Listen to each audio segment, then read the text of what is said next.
Hello， 大家好，我是 Jason， 今天要来跟大家聊聊我2025年的主力机器 FX30。那在换这台之前呢，我现在用的是 A73， 也就是现在正在拍摄的这台相机。那其实我觉得它的画质呢，到今天在网络上其实依然是够用的，而且我觉得它的各种细节啊，我觉得都不会输太多。那 A73呢，毕竟它还是全能机型，它不是专门做录影这件事情的，所以我在今年呢，我就从网络上二手收了一台 FX30，主要是为了拍摄一些商案上的需求，然后我需要更稳定，然后更好操作的机器。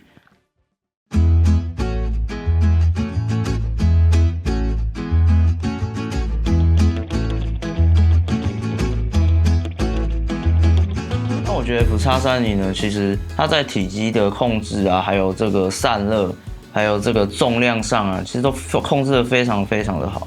尤其在拍片的时候，就能感受到这个电影产品线对于拍片这件事情，它有很多注重。像它的左侧跟下面啊，其实都有2个散热孔，那这个就是方便我们在可能真的比较热的环境下，然后可以长时间录影，然后不会热档。然后 FX30它身上啊，其实有很多的自定按钮可以去做设定。然后我最喜欢的呢，就是它的前面这个按钮，因为我是一个非常喜欢把相机啊，然后装上 cage， 然后装上手把，装上什么，把它变得很大台。然后装完之后，就会发现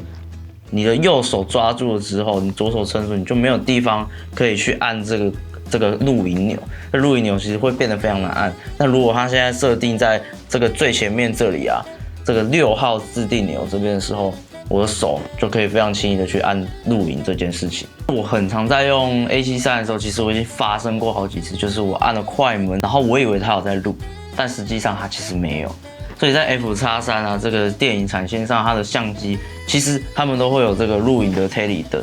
就是在你录影的时候，你就会看到很明显的你的画面已经在开始录了，它会超明显。而且其实这个颜值非常高，你在出去工作的时候，其实也可以稍微装一下逼。它在机身的界面上啊，它其实配了蛮丰富的接口，而且我觉得真的是很专业。画面的输出口啊，它是用全尺寸的 HDMI， 这个其实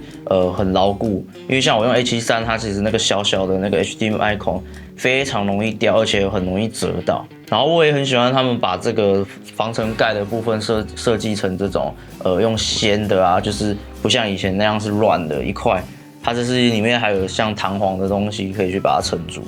那你可能会说，可是 FX30是APS-C 画幅，那我之前用的 A73是全画幅。如果我从全画幅降到APS-C， 是一个不是那么明智的选择。但其实我在测试下来啊，我觉得以 A73的暗部来讲啊，我觉得 FX30的暗部它会更细致，而且杂讯会看起来比较少，或是说看起来比较舒服。所以我反而认为。FX30虽然是 APS-C， 但是它 A73相比之下，它的低光或者说它暗部表现让我觉得它是比较好的。然后新的韧体更新啊，它现在已经有支援快门角跟这个 EI 的模式。那快门角那就很方便，我不管切换什么帧率，它都帮我算好的。那现在我会更常用 EI 模式去做曝光，像这种室内光源固定的拍摄，我就会更倾向用 EI。唯一的缺点就是，其实我不是很喜欢翻转屏，因为我觉得翻转屏在拍摄上啊，其实有时候不是那么方便。我会更喜欢 A73用掀的。如果想要做一些奇怪的角度，这种旋转的时候啊，其实它在旁边这样在拍摄的时候，会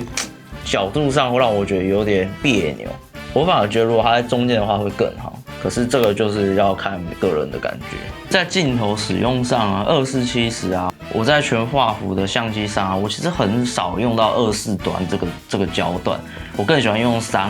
FX30，因为它是 APS-C， 所以会再乘上1.5倍。然后我在用2470的时候，其实呢，我反而是获得了一个更远的焦段让我去使用，因为我本身就不太常使用24，所以。